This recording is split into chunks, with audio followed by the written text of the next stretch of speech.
চাংখার ফুলের যে হত্যাকাণ্ড জুলাই বিপ্লব চলাকালীন সেইটার পরবর্তী আদেশের জন্য দিন ধার্য ছিল।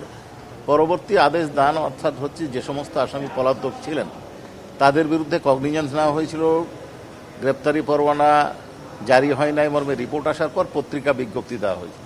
পত্রিকা বিজ্ঞপ্তি ট্রাইব্যুনালে জমা দেওয়া হয়েছে।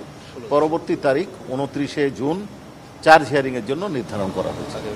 আগামী রবিবার 8 জন আসামির 4 জন পলাতক, 4 জন হাজির আছেন, তাদের লয়াররাও ছিলেন। স্বজন সিপিভিসি পাইপ বাংলাদেশের 1 নম্বর NSF certified CPVC brand. State defence তো আদালতের দেওয়ার সিদ্ধান্ত, আদালতের এখতিয়ার, আদালত দিবেন, ওনারা বিবেচনা করবেন যাকে উপযুক্ত মনে করবেন। আশা করছি এটা আইন পরিষ্কার যে স্টেট ডিফেন্স দিতে হবে এই মামলা, ট্রায়ালের মামলায়, কন্টেম্প প্রসিডিংয়ে নয়, ট্রায়ালের মামলায় দিতে হবে। কাজে আইন ট্রাইব্যুনাল অবশ্যই দিবেন এবং এটা টোটালি ট্রাইব্যুনালের এখতিয়ার, তাকে দিবেন।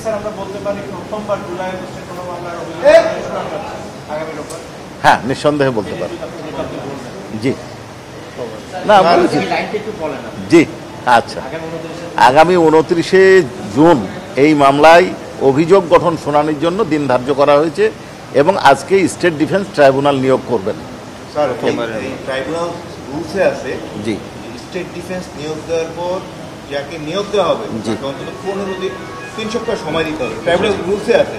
সেক্ষেত্রে আপনাদের তাড়াহুড়ো করে আগামী রোববার এই শুনানির ডেটটা দিলেন, এটা কি স্যার আইন হলো? আপনার আমার মনে হয় যে আইনের ব্যাখ্যাটা আপনি যেভাবে বললেন সেইভাবে নয়। আইনটা হচ্ছে চার্জ হিয়ারিং হওয়ার পর, চার্জ ফ্রেমিং অর্ডার হওয়ার পর ডিফেন্সকে প্রস্তুতির জন্য 21 দিন সময় দিতে হবে। এই আইনের ব্যত্যয় হবে না। সেক্ষেত্রে ওখানে কতদিন আছে? 21 দিন আছে এবং 21 দিনই পাবেন। চার্জ হিয়ারিং তো হয় নাই এখনো। যদি আগে দেয় সেক্ষেত্রে ওটা কার্যকর হবে না। ওই মিনিমাম ওটা দিতেই হবে। আর চার্জ হিয়ারিং এই কগনিজেন্স হওয়ার পরে চার্জ হিয়ারিংয়ের পর্যন্ত এইখানে রিজনেবল টাইম, এবং রিজনেবল টাইম 7 দিন রিজনেবল টাইম সঠিকভাবে দেওয়া। জি জি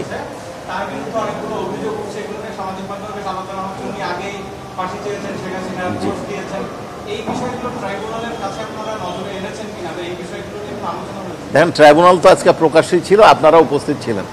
এটা ট্রাইব্যুনালের বিষয়, ট্রাইব্যুনাল বিবেচনা করবেন তার বিরুদ্ধে কি অভিযোগ এসেছে বা কি আদেশ দেওয়া উচিত বা কি আদেশ দিয়েছেন, এটা ট্রাইব্যুনাল সিদ্ধান্ত নেবেন। এটা সম্পূর্ণ ট্রাইব্যুনালের এখতিয়ারাধীন বিষয়, এটাতে প্রসিকিউশনের করণীয় কিছু নাই।